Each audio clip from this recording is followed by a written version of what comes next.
The car door slammed behind me as Jeffrey sped away, leaving me stranded at the bus stop without even $1 in my pocket. "I can't take you anymore, Mom." Those words cut deeper than the autumn wind whipping through my thin sweater. 68 years on this earth, and never had I felt so utterly abandoned by my own flesh and blood.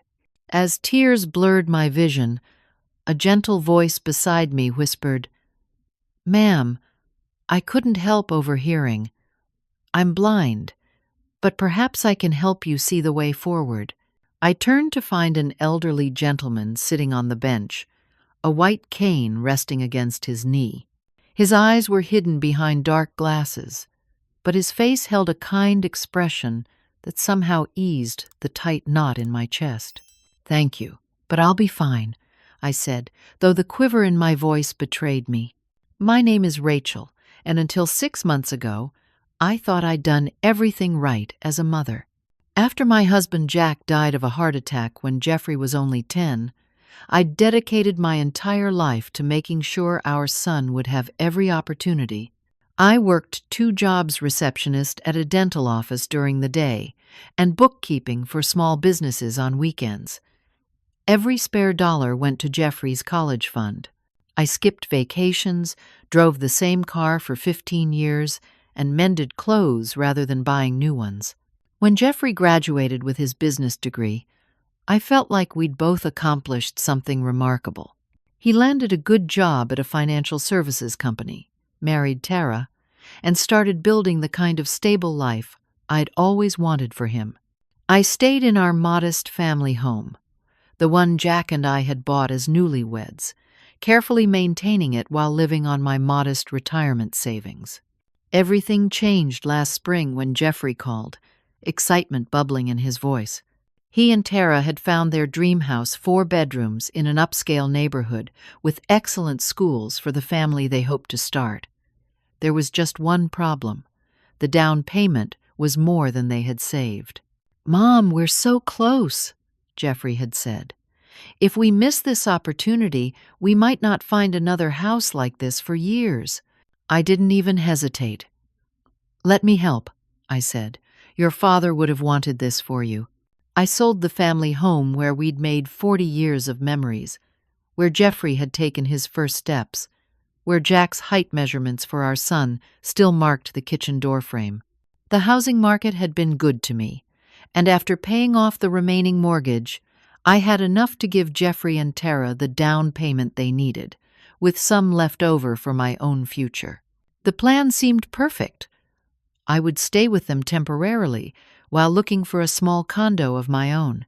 Jeffrey insisted it made sense financially, and I was secretly pleased at the thought of daily dinners with my son and daughter-in-law, perhaps even helping when grandchildren eventually arrived. The first few weeks were lovely. Tara prepared welcome dinners, Jeffrey showed me around their new neighborhood, and I tried to make myself useful without overstepping. But as weeks stretched into months, I began noticing changes. Tara's smile became strained. Conversations would halt when I entered a room. My personal items were moved without explanation. "Did you reorganize the guest bathroom?" I asked Tara one morning. "Oh, I needed more space for my skincare products," she replied, not quite meeting my eyes. "I hope you don't mind. This is technically supposed to be our guest bathroom, not, well, you know, not a permanent arrangement." The words hung unspoken between us. I tried to accelerate my condo search, but the market had suddenly become competitive, and my budget restricted my options. Meanwhile, more concerning things began happening. Twice, I discovered my blood pressure medication missing, supposedly accidentally thrown out during cleaning. My mail was opened before I saw it. The television volume was consistently turned down when I was watching my favorite programs. The twist came one night when I got up for a glass of water and overheard Jeffrey and Tara arguing in their bedroom. "I can't do this anymore," Tara hissed. "It's been 5 months, Jeffrey." 5 months of your mother watching everything I do, commenting on how I load the dishwasher, asking when we're going to start a family. She's trying to help, Jeffrey responded, but his defense sounded weak even to my ears. It's me or her, Tara said firmly. I didn't sign up to live with your mother forever. I crept back to my room, my water forgotten, a sickening realization washing over me. I had given everything to secure my son's future, and now I was unwelcome in the very house my sacrifice had helped purchase.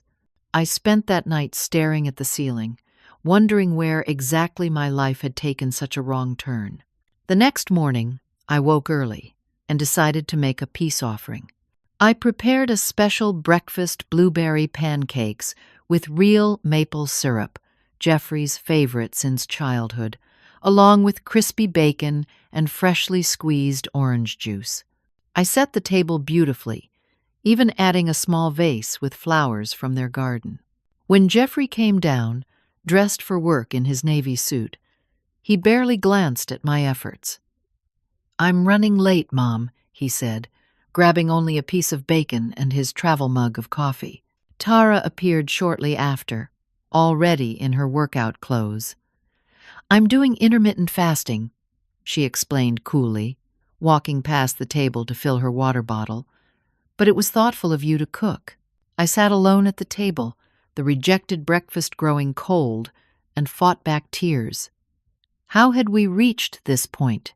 Later that afternoon, Jeffrey surprised me by coming home early. "Let's go for a drive, Mom," he suggested with forced cheerfulness.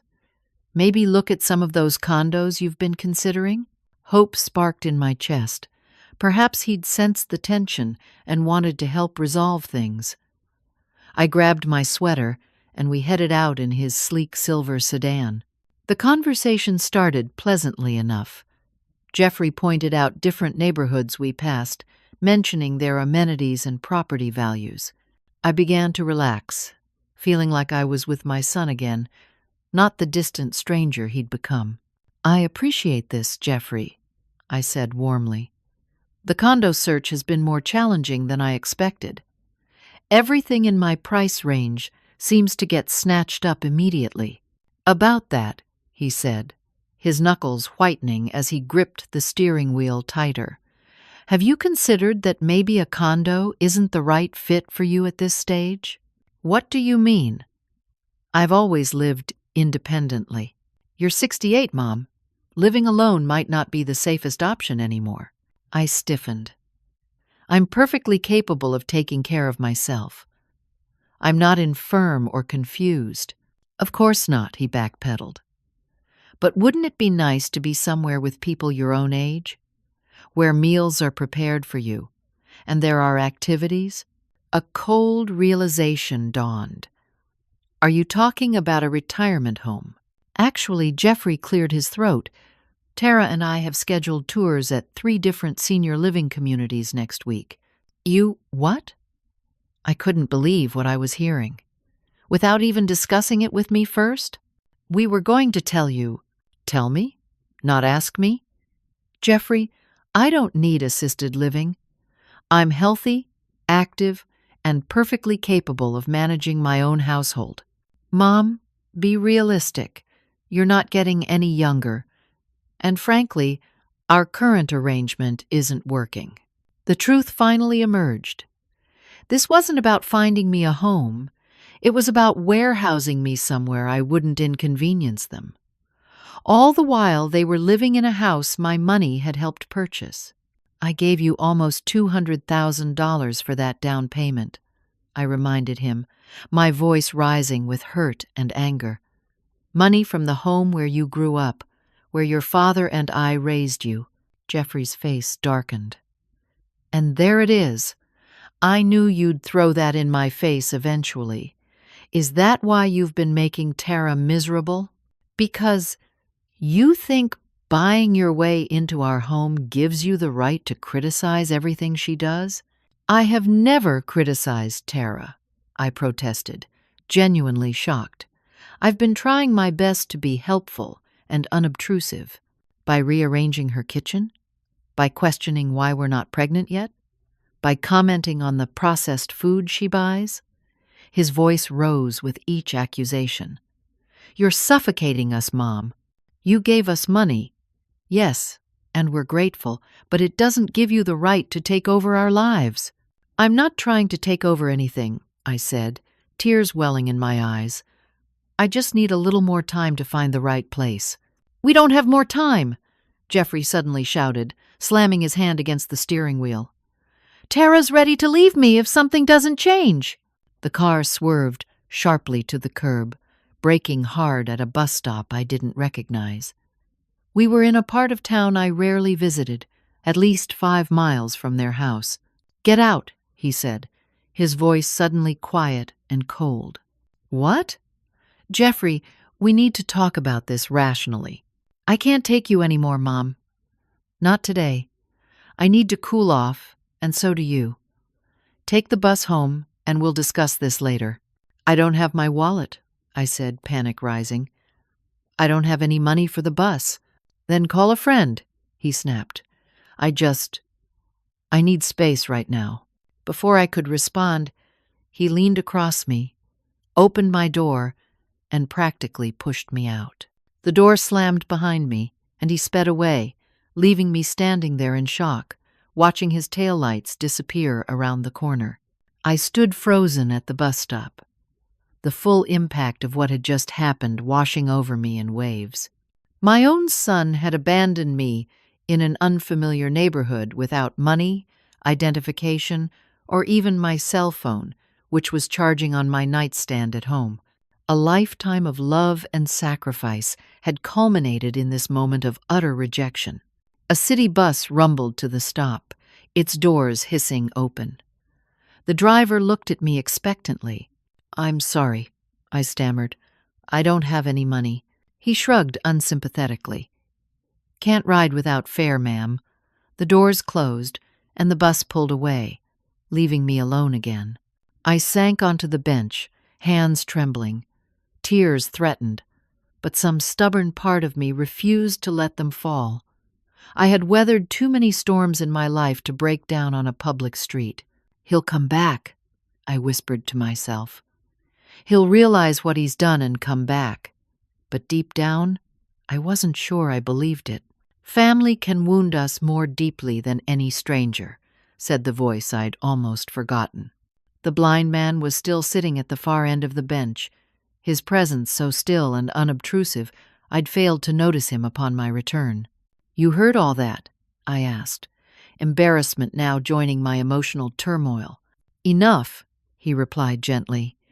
My hearing compensates for my lack of sight. I'm William, by the way. Rachel, I offered automatically. Social graces, persisting even in crisis. William turned his face toward me, and despite his dark glasses, I had the uncanny feeling he was seeing straight through me. Your son believes he's justified in his actions, he said. That's what makes this situation particularly difficult.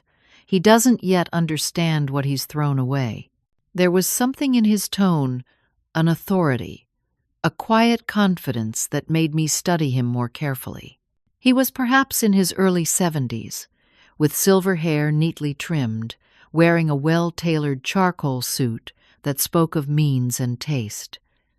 His hands, resting on his cane, bore a gold signet ring. How would you know what my son thinks? I asked, not unkindly. A small smile touched his lips. Before these went dark, he gestured toward his glasses. I spent 40 years as a judge in the family court system. The last 15 as chief family court judge for this county. I've heard every kind of family dispute imaginable. This unexpected revelation startled me. A judge? Retired now, of course, but I still consult occasionally on elder care law. William shifted slightly toward me. What you've described, selling your home to help your son, then finding yourself vulnerable and dependent, it's unfortunately common. When money and family mix, complications often follow. I never thought it would happen to me, I admitted. Jeffrey and I were always so close. Money changes dynamics, William said. What concerns me is the pattern you've described, medications being thrown out, mail being opened, isolation from resources. These are warning signs of potential elder exploitation. The term landed like a physical blow. Exploitation?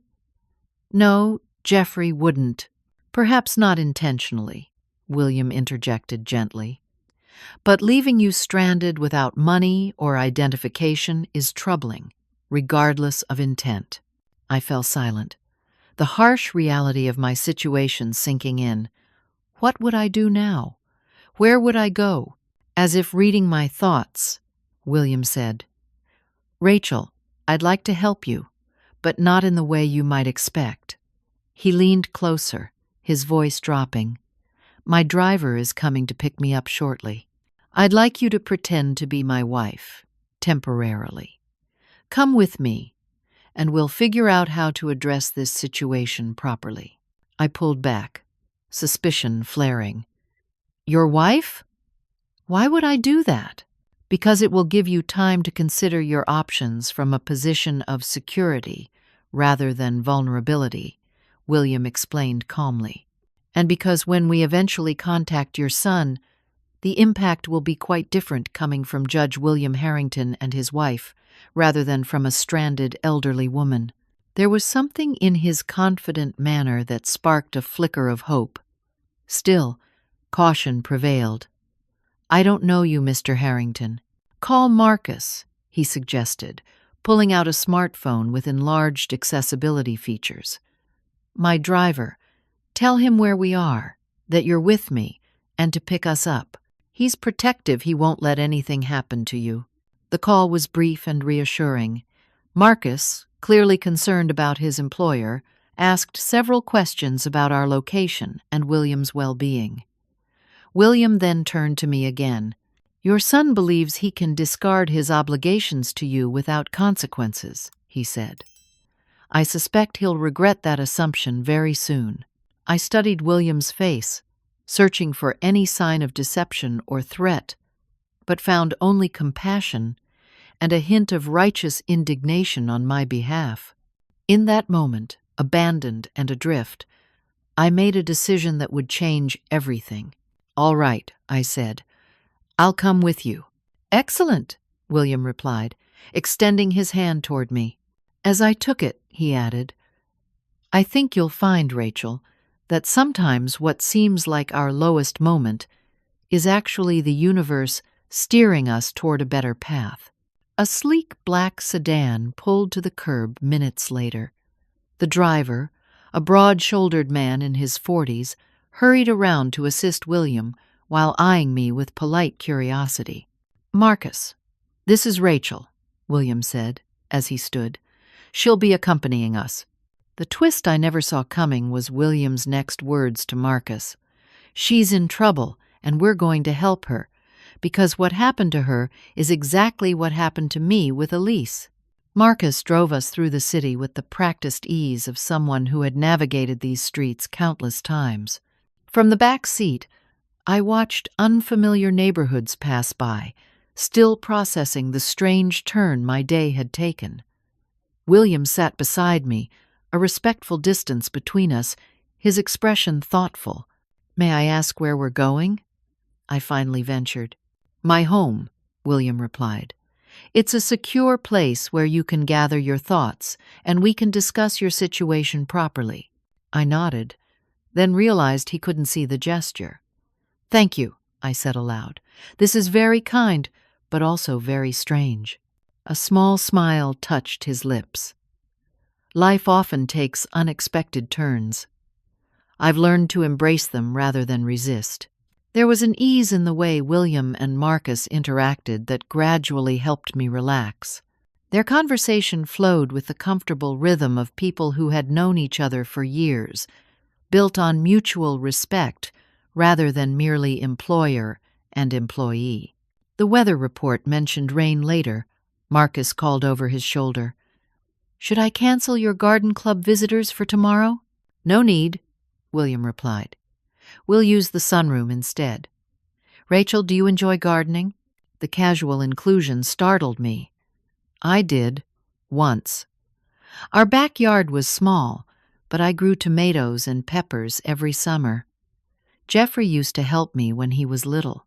As I mentioned my son, emotion threatened to overwhelm me again. William seemed to sense this and gently steered the conversation. I lost my sight gradually, he offered. Retinitis pigmentosa. By the time I retired from the bench, I could only detect light and shadow. Marcus has been my eyes in the world for the past 7 years. Judge Harrington gave me a chance when nobody else would, Marcus added. Ex-cons don't usually get hired as personal assistants to judges. Former prosecutors make terrible judges, William said with a wry smile. They see only guilt. Good judges look deeper, to circumstances and potential. Marcus had both. I found myself drawn into their story, momentarily distracted from my own troubles. How did you meet? I sentenced him to community service, William said matter-of-factly, and required financial literacy classes instead of jail time for a minor fraud charge. When our paths crossed again years later, he was struggling to find employment despite having turned his life around completely. The injustice of that situation troubled me, so he hired me, Marcus finished, catching my eye in the rearview mirror. Been driving him around for 7 years now. Best decision either of us made.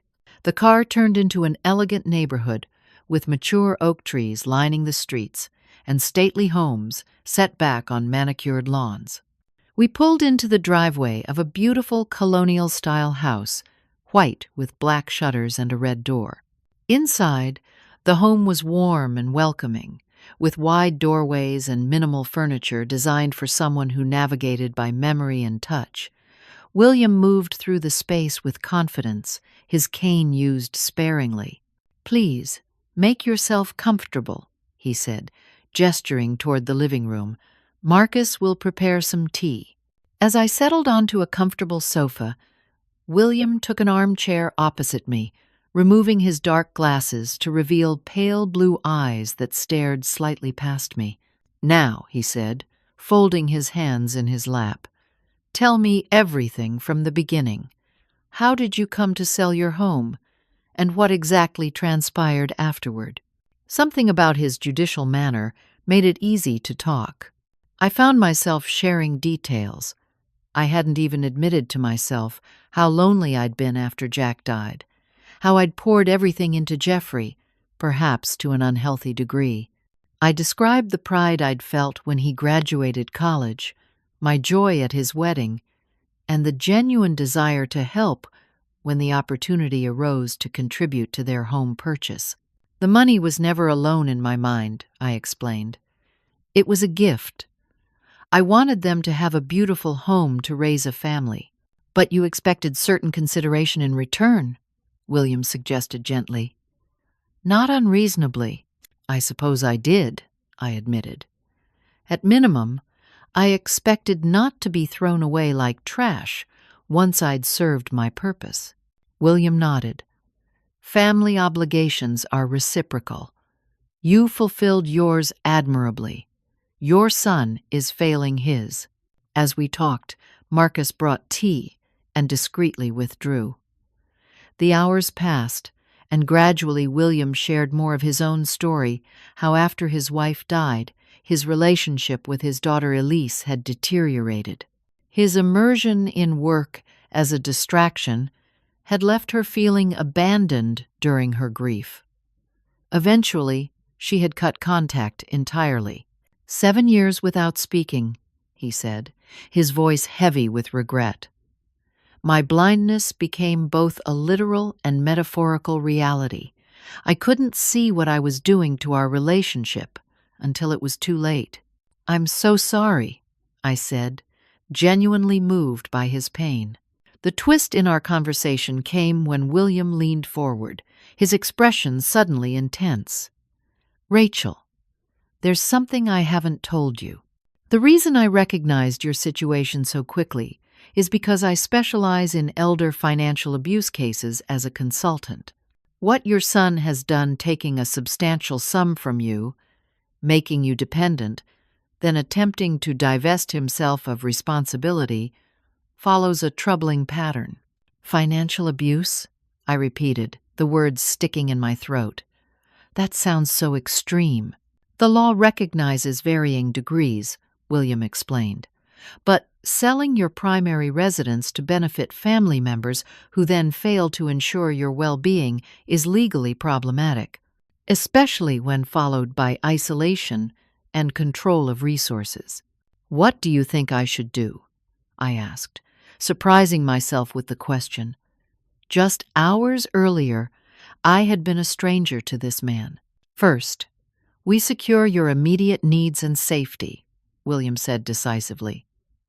Then, we approach your son from a position of strength rather than vulnerability, not to punish, but to correct a serious imbalance. He outlined a plan that was both compassionate and firm. We would contact Jeffrey, request a meeting, and clearly establish expectations going forward. William would present himself as a legal advisor, which he was, and help facilitate a resolution that protected my interests while preserving the possibility of family reconciliation. The goal isn't to sever your relationship, William emphasized.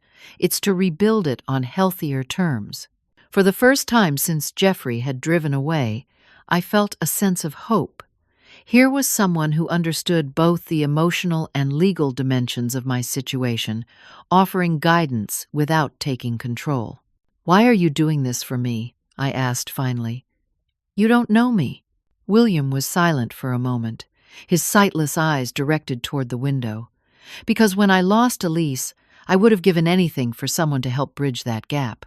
And because your son needs to understand the consequences of his actions before he destroys something precious," he turned back toward me.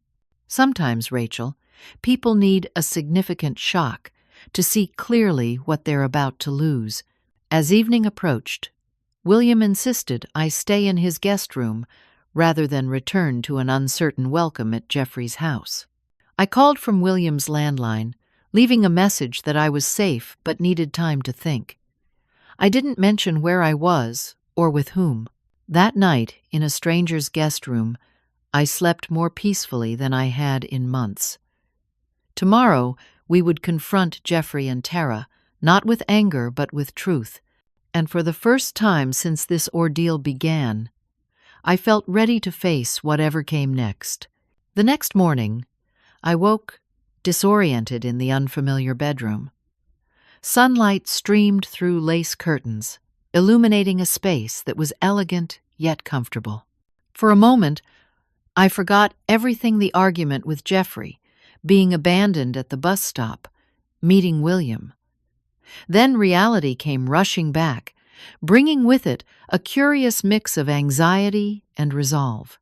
I found William in the kitchen with Marcus, who was preparing breakfast. Despite his blindness, William moved confidently through the space, retrieving items from cabinets with practiced ease. "Good morning, Rachel," he said, as I entered. "I hope you slept well." "Better than I expected," I admitted. "Thank you for your hospitality." Over breakfast, William outlined his proposed approach for the day. "I think we should go to your son's house unannounced," he suggested. "The element of surprise will prevent him from constructing defenses or excuses beforehand." "Won't that seem confrontational?" I asked, uncertain. "It's not about confrontation," William explained, spreading jam on his toast with remarkable precision. "It's about honest communication without evasion. Your son left you stranded yesterday without resources. That cannot go unaddressed." I nodded slowly.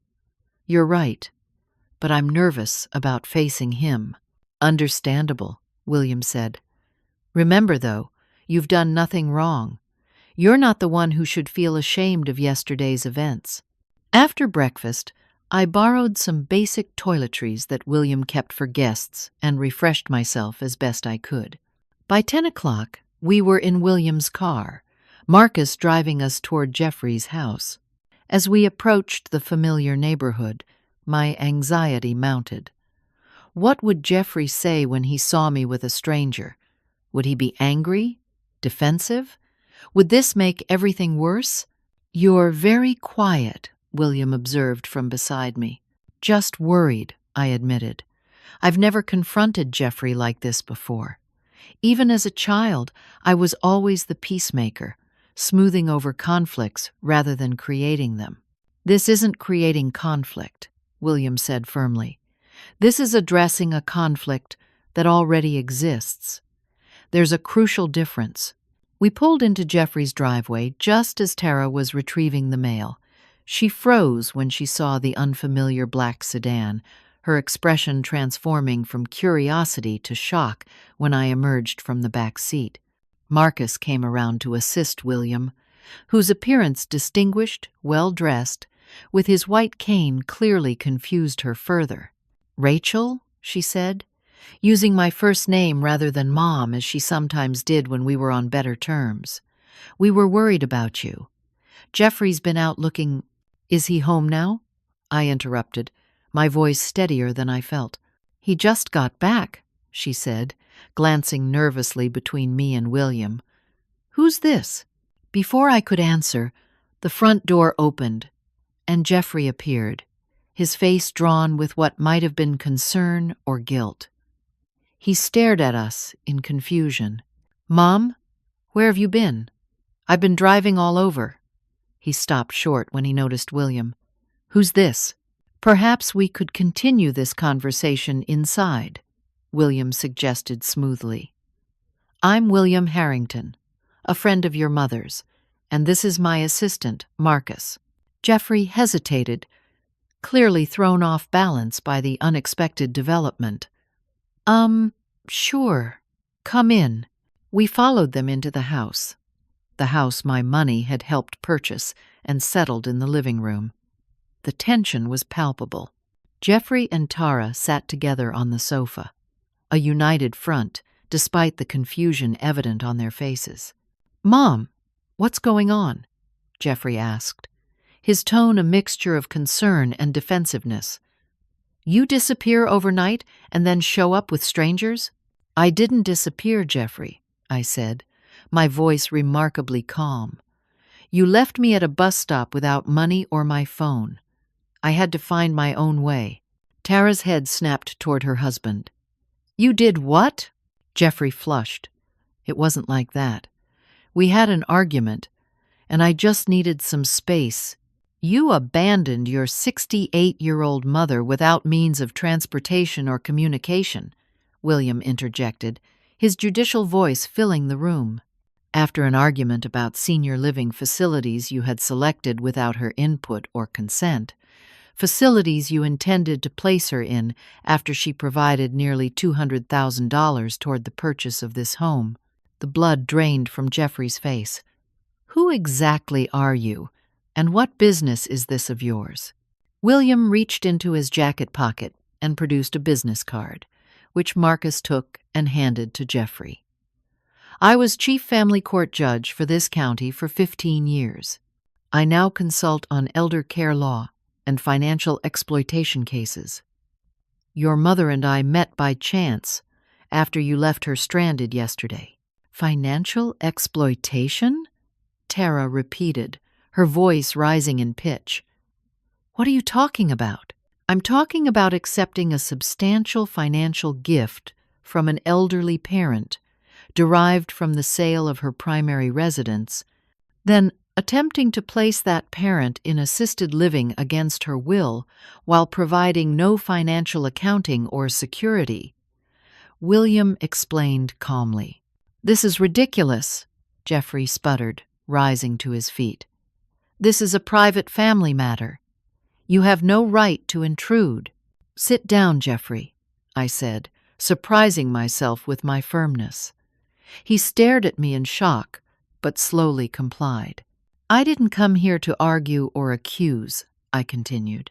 "I came because we need to have an honest conversation about what happened yesterday and about our arrangement going forward." "What arrangement?" Jeffrey asked, his defensiveness building.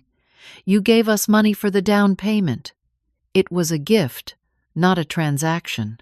A gift given with certain reasonable expectations, William countered, including respect and consideration. The twist in our confrontation came when William calmly stated, "I've taken the liberty of reviewing the property records for this house.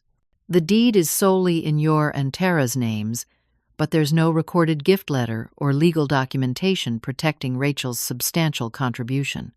That creates a potential constructive trust situation under state law." Jeffrey's expression changed to one of alarm. "How do you know all this?" "Mom, what have you been telling him?"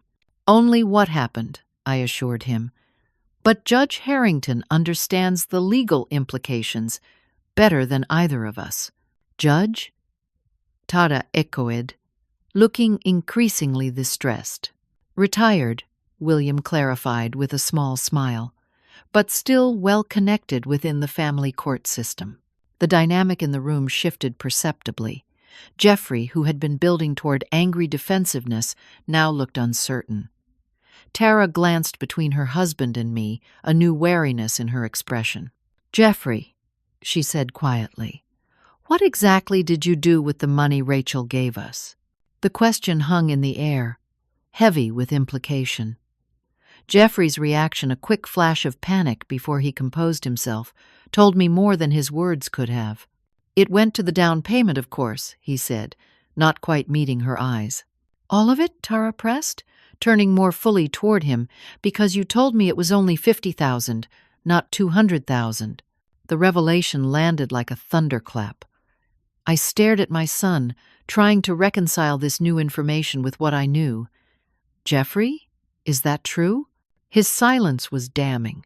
"Where did the rest of the money go?" Tara demanded, her voice rising. "We've been pinching pennies for months, saying we're house poor, and you had another $150,000? Jeffrey stood abruptly. "This is between us, Tara. It has nothing to do with my mother or this stranger." "I disagree," William said calmly. "If Rachel's financial gift was misrepresented or misappropriated, that very much concerns her, particularly when she has been left without secure housing or financial protection." What had begun as a conversation about my abandonment at the bus stop had unexpectedly revealed a deeper, more troubling situation. I watched as Jeffrey and Tara began to argue, their unified front crumbling under the weight of newly exposed secrets. "I think," William said, cutting through their rising voices, "that we should take a step back and approach this systematically. There are several issues to address: Rachel's immediate living situation, the accounting of funds contributed to this household, and the deeper family dynamics at play." His calm authority somehow diffused the immediate tension, redirecting everyone's focus from accusation to problem-solving. It was a skill I imagined had served him well on the bench. "I suggest we separate these conversations," he continued. "First, Rachel and Jeffrey should speak privately about yesterday's incident and their relationship. Meanwhile, Tara and I can discuss the financial aspects that concern the household. Would that be acceptable?" The suggestion, presented with such reasonable clarity, was difficult to reject. Jeffrey nodded reluctantly, and Tara, still visibly upset, agreed as well. As we prepared to separate into different rooms, William touched my arm gently. "Remember," he said quietly, "the goal isn't punishment, but understanding and resolution. Listen as much as you speak." I squeezed his hand in silent gratitude, then followed Jeffrey to the kitchen, leaving William and Tara in the living room with Marcus discreetly positioned nearby. For the first time in months, I felt I might finally be heard. The kitchen where I had prepared countless meals during my stay felt different now. Jeffrey paced nervously while I sat at the table, hands folded in front of me. The silence between us stretched uncomfortably until I finally spoke. "Why did you leave me there, Jeffrey?" He stopped pacing and leaned against the counter, avoiding my eyes. "I lost my temper. I shouldn't have done it." That's not an explanation, I pressed gently. It's an acknowledgement. I want to understand why. Jeffrey ran a hand through his hair, a gesture so reminiscent of his father that my heart ached despite everything. I've been under so much pressure lately, he said finally. Work, the mortgage, Tara. Everything's just piling up. What's going on with the money, Jeffrey? I asked directly. I gave you my life savings to help with the down payment. Where did it go, if not entirely to the house? His shoulders slumped, defeat written in every line of his body. I've made some mistakes, Mom. What kind of mistakes? Financial ones. He finally met my eyes, and I saw genuine fear there. I've been trying to fix it before anyone found out, but it just keeps getting worse. Tell me, I said, my voice softening despite myself. This was still my son, the little boy I had raised alone, the teenager who had worked alongside me in our garden, the young man who had stood tall at his college graduation. And then, like a dam breaking, Jeffrey's secret poured out. It had started small sports betting during college that had seemed harmless. Over the years, it had grown, occasional wins, reinforcing the habit while losses mounted silently. He had managed to hide it from everyone, taking out personal loans to cover losses, juggling credit cards, always believing the next win would solve everything. When you offered the money for the house, he admitted, his voice barely above a whisper, I saw it as a chance to clear all the debts and start fresh. I told Tara it was $50,000 because I used the rest to pay off the worst of my gambling debts. My mind reeled with this revelation. Does Tara know about your gambling? She knows I bet occasionally, he said. Not the extent. Not that I took a second mortgage out last month. A second mortgage? I echoed in disbelief. Already? Jeffrey, you've only been in this house for 6 months. He nodded miserably. The payments start next month. I don't know how we're going to manage both mortgages. That's why I've been so stressed about you finding your own place. It wasn't just about privacy or space. We literally can't afford to support you indefinitely. The truth of our situation hit me with painful clarity. My son hadn't just been inconsiderate. He was drowning, pulling everyone around him into the depths of his addiction. So yesterday, I said slowly, when I mentioned finding the right condo eventually, I panicked, Jeffrey admitted. The senior living places were my idea. They're cheaper than you getting a condo, and some of them would take your Social Security payments directly. I thought it would solve everything. The depth of his desperation and his deception stunned me. Yet beneath my hurt and disappointment, maternal concern still stirred. Have you tried getting help for your gambling? He shook his head. I keep thinking I can handle it myself. One big win would fix everything. That's the addiction talking, I said gently. Not reality. Jeffrey's eyes filled with tears. I'm so sorry, Mom. I never meant for any of this to happen. I certainly never meant to leave you stranded yesterday. I just broke. The twist in our conversation came when Jeffrey's voice dropped even lower, shame evident in every word. There's something else you should know. The family heirlooms you stored in our attic when you sold your house? The jewelry that was your mother's? Dad's watch collection? The silver service? My stomach clenched. What about them? I sold them, he confessed, unable to meet my eyes, 3 months ago, to cover a debt collector who was threatening legal action. The pain of this betrayal cut deeper than anything else. Those items weren't just things, they were tangible connections to my past, to Jeffrey's grandparents, to Jack. Irreplaceable pieces of our family history. How could you? I whispered, tears finally spilling down my cheeks.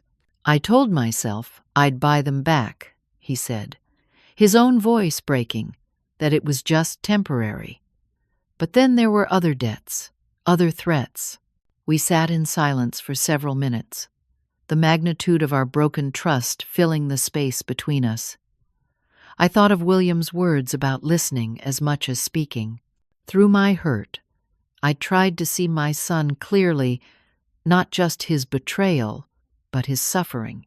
"Jeffrey," I said finally, "this can't continue. For your sake, for Tara's, even for mine. You need professional help." "I know," he admitted, and the simple acknowledgement felt like the first honest exchange we'd had in months. "But I don't know how to fix any of this. The debts, the second mortgage, what I've done to you and Tara. We start by telling the truth," I said. "All of it, to everyone involved. No more secrets." He nodded slowly, wiping away tears. "Do you think you can ever forgive me?" I reached across the table and took his hand. "I'm your mother. I will always love you. Forgiveness will come with time and action, not just words." I squeezed his hand. "But Jeffrey, loving you doesn't mean enabling behaviors that harm you and others. Whatever happens next, that has to stop." Our private conversation concluded, we returned to the living room where William and Tara waited. The tension in the air had shifted less hostile now, more somber. Tara's eyes were red-rimmed, suggesting their conversation had been equally emotional.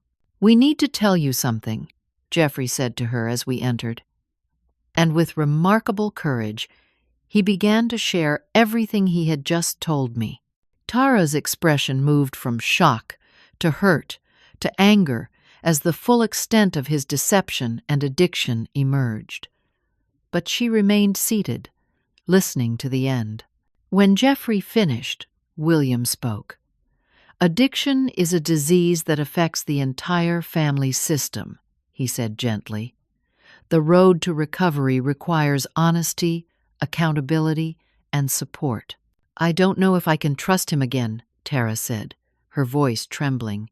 "Trust is rebuilt slowly, through consistent actions over time," William replied.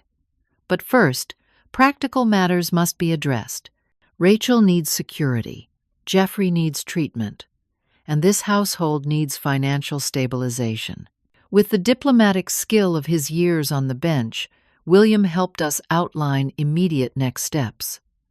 Jeffrey would enter a gambling addiction treatment program. I would temporarily stay with William, who had a fully accessible guest suite rarely used since his daughter's estrangement. The legal status of my financial contribution to the house would be properly documented to protect everyone's interests. "This isn't about punishment," William emphasized as we concluded. "It's about healing and restoration. Every person in this room has been hurt, including Jeffrey himself." As we prepared to leave, Tara approached me privately. "I'm so sorry," she said, her voice low. "I had no idea about the gambling or the money. I thought you were just being difficult, trying to control our lives. And I thought you were trying to push me out after getting what you needed from me," I admitted. "We've all been seeing each other through distorted lenses," she said sadly. "I don't know what happens next, but I'm glad the truth is finally out." I nodded in agreement. As painful as this day had been, the honesty felt like lancing a wound excruciating but necessary for true healing to begin. 3 months can change everything. That's what I keep thinking, as I arrange fresh flowers in the living room of my new apartment. A lovely 1-bedroom unit in a secure building with an elevator and a community garden where I've already claimed a small plot. The place is modest but perfect for me, purchased with the remaining proceeds from my home sale, now properly documented and protected through a legal trust William helped establish. The doorbell rings, and I smile, knowing who it is. Every Sunday afternoon, Jeffrey and Tara come for dinner. It's become our new tradition, over the past 12 weeks a time, to reconnect, rebuild, and share honest conversation. When I open the door, I'm pleased to see they've arrived together, a good sign. In the early weeks, they sometimes came separately, their marriage strained by the aftermath of Jeffrey's revelations. Today, they're holding hands. Something smells amazing, Tara says, kissing my cheek as they enter. Pot roast, I reply. Your father's recipe, I add to Jeffrey, who smiles in recognition. The one with the red wine and rosemary? I nod. Pleased he remembers. It needs another 30 minutes. William and Catherine should be here by then. That's another change. William has become a dear friend and regular presence in my life. More surprisingly, through a series of events I still consider miraculous, our situation had inspired him to reach out to his estranged daughter, Catherine. After 7 years of silence, they were cautiously rebuilding their relationship, and Sunday dinners at my place had become neutral territory for their reconciliation. As Jeffrey helps set the table, a task he volunteers for, without prompting these days, I observe the changes in my son. 60 days in an intensive outpatient program for gambling addiction has transformed him. He's still Jeffrey, with his father's laugh and my stubborn chin, but there's a humility and transparency that had been missing before. He attends meetings twice weekly, has installed blocking software on all his devices, and surrendered financial control to Tara while he focuses on recovery. The second mortgage had been a devastating blow to their finances, but with proper counseling and William's connections to pro bono financial advisors, they've created a manageable payment plan. They're not out of the woods yet, but they're on a sustainable path. How was your job interview? I ask Tara as she helps me in the kitchen. Really promising, she responds with genuine enthusiasm. The law firm seemed impressed with my paralegal experience. The partner interviewing me actually knew William from court years ago. This is another positive development. Tara returning to her career after years of Jeffrey insisting they could manage on his income alone. Now we understand that his resistance had been about maintaining control of their finances to hide his gambling. The doorbell rings again, and Jeffrey goes to welcome William and Catherine. William enters first, navigating with his cane, though he knows my apartment layout well enough now to move about with confidence. Behind him comes Catherine, a tall woman in her 40s with her father's striking blue eyes and an artist's paint-stained hands. Rachel. William greets me warmly, finding my shoulder with practiced ease and leaning in for a friendly kiss on the cheek. Your home smells like heaven. Wait until you taste it, I reply, squeezing his hand. We settle around my dining table, another rescued treasure from my former home that Jeffrey had thankfully stored rather than sold. The conversation flows easily, a stark contrast to the strained interactions of just months ago. Over dinner, Jeffrey shares a milestone from his recovery program. 90 days clean tomorrow, he announces quietly. I'm so proud of you, I tell him, meaning every word. The road hasn't been easy. There have been setbacks, heated arguments, and moments of despair, but he's persevered. I wouldn't have made it without all of you, he acknowledges. Especially you, Mom. You had every right to walk away after what I did. Family doesn't walk away, I say simply. We walk through difficult times together. William raises his glass in a toast to walking through, not away. We all drink to that, even Catherine, whose reluctance to engage with her father has gradually softened over these shared meals. Today, she sits beside him rather than across the table, a small but significant shift in their healing journey. After dinner, while Jeffrey and Tara clear dishes, another new and welcome dynamic, William and I step out onto my small balcony to enjoy the autumn evening. Did you ever imagine this outcome when you found me at that bus stop? I ask him, watching the sunset paint the sky in brilliant oranges and pinks. Not the specifics, he admits, but I hoped for healing, for all involved. Including yourself? I ask gently, knowing how much reconnecting with Catherine has meant to him. Especially for myself, he acknowledges with a smile. When I offered to help you, I never expected how much you would end up helping me.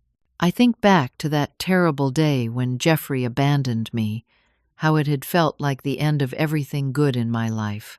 Yet that moment of despair had led to this new beginning, not just a reconciliation with my son, but new friendships, greater independence, and a deeper understanding of myself and my worth.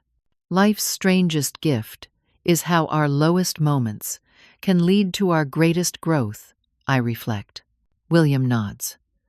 The Japanese have a concept called kintsugi, repairing broken pottery with gold. The repaired item becomes more beautiful and valuable because of its brokenness, not in spite of it. From inside, I hear laughter Jeffrey and Catherine, discovering they share the same offbeat sense of humor. Tara calls us in for coffee and dessert, and as William and I rejoin the group, I'm struck by the unlikely family we've formed through our shared brokenness and healing. Later that evening, after everyone has gone and I'm alone in my peaceful apartment, I think about the journey of these past months. Jeffrey is working his program one day at a time. Tara is rediscovering her professional identity. William and Catherine are carefully rebuilding their relationship. And I am finally living on my own terms, neither dependent nor isolated, but connected in healthy ways to people who value me for who I am, not what I can provide. The abandonment at that bus stop wasn't the end of my story. It was the beginning of a new chapter. Sometimes we need to be severed from what we thought we needed to discover what we truly deserve. I've learned that family isn't just about blood or obligation. It's about mutual respect, honesty, and the courage to hold each other accountable with love. And perhaps most importantly, I've learned that even at 68, it's never too late for a fresh start. Have you ever experienced a moment that seemed like your lowest point, only to discover later it was actually a turning point towards something better? I'd love to hear your stories in the comments below. If this story resonated with you, please like and subscribe to support more content like this and share it with someone who might need to be reminded that even our darkest moments can lead to unexpected blessings. Thank you for listening, and remember, sometimes being left behind is actually the first step toward finding your way forward.